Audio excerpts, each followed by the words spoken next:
ভোটের লড়াই শেষ হয়েছে ঠিকই, কিন্তু মাঠের উত্তেজনা হয়তো এখনও প্রশমিত হয়নি। গণতন্ত্রের উৎসবে সামিল হওয়া সাধারণ মানুষের চোখে উৎসবের চেয়ে আতঙ্কের ছাপই যেন বেশি স্পষ্ট। দেশের বিভিন্ন প্রান্ত থেকে আসা খবরগুলো যখন কেবলই রক্তক্ষরণ আর আর্তনাদের গল্প শোনায়, তখন নিছক রাজনৈতিক বিবৃতির দেয়াল ভেঙে নতুন কোনো বার্তার অপেক্ষায় থাকে সাধারণ জনতা। সেই স্তব্ধতা ভেঙে এবার প্রতিবাদের এক নতুন সুর ধ্বনিত হল সামাজিক যোগাযোগ মাধ্যমের দেয়ালে।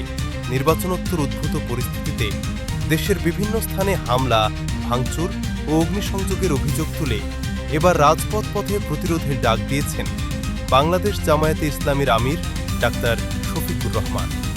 রোববার ভোরে নিজের ভেরিফাইড ফেসবুক পেজে এক আবেগঘন ও কড়া বার্তায় তিনি সংগঠনের নেতাকর্মীদের নির্দেশ দিয়েছেন জনগণের পাশে ঢাল হয়ে দাঁড়ানো।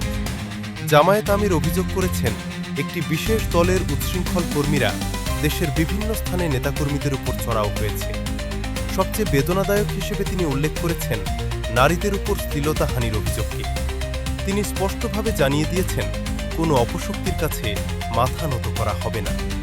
যেখানে সাধারণ মানুষ আক্রান্ত হবে, সেখানেই জনগণকে সাথে নিয়ে গড়ে তুলতে হবে তীব্র প্রতিরোধ। তার বক্তব্যে ফুটে উঠেছে কঠোর এক নৈতিক অবস্থানের কথা।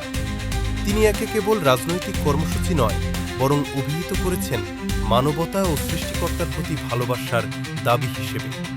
নেতাকর্মীদের প্রতি তার স্পষ্ট বার্তা, দুর্বলতা দেখানোর কোনো সুযোগ নেই। এই ডাক যেমন নিজের কর্মীদের চাঙ্গা করার, তেমনি মাঠের রাজনীতিতে নিজেদের অস্তিত্ব ও শক্ত অবস্থানের এক স্পষ্ট জানান। এখন দেখার বিষয় রাজপথের এই উত্তাপ পরিস্থিতিকে কোনো দিকে নিয়ে যায়।